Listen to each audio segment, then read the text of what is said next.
এবার 8 দাগের অঙ্কে কি বলছে যে মান্নান মিয়া কিছু টাকা ধার করার 6 বছর পরে দেখলেন যে তার দেয়া যে সরল সুদের পরিমাণ আসলের 3/8 হয়ে গেছে। তাহলে বার্ষিক সরল সুদের হার কত ছিল? এখানে দেওয়া আছে কত, সময়টা দেওয়া আছে কত, সময় দেওয়া আছে 6 বছর। আর যদি আমি আসলটা ধরি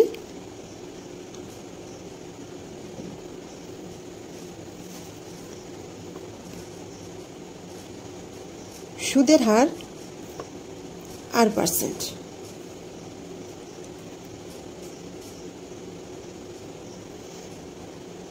এবং আসল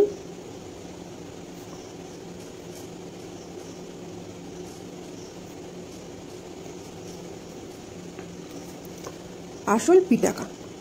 অতএব তাহলে সুদটা কত হবে? সরল সুদ হবে আসলের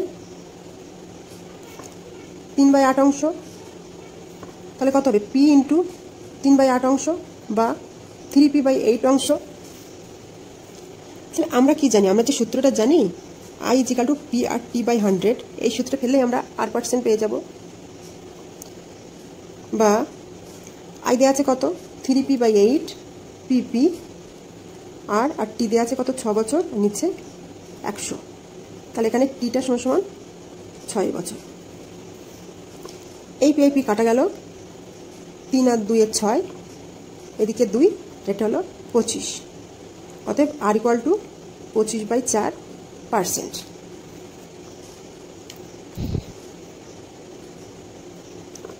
অতএব বার্ষিক সরল সুদের হার 25/4% বা 6.14%। তাহলে উত্তর হিসেবে কি লিখতে পারি? যে বার্ষিক সরল সুদের হার 25/4% বা 6.14%। আজকের ভিডিওটি এই পর্যন্ত। এতক্ষণ ধরে ভিডিওটি দেখার জন্য অসংখ্য ধন্যবাদ। আর ভিডিও শেষে একটি কথাই বলবো, অঙ্ক হোক মজার বিষয়, আনন্দের বিষয়, ভয়ের নয়।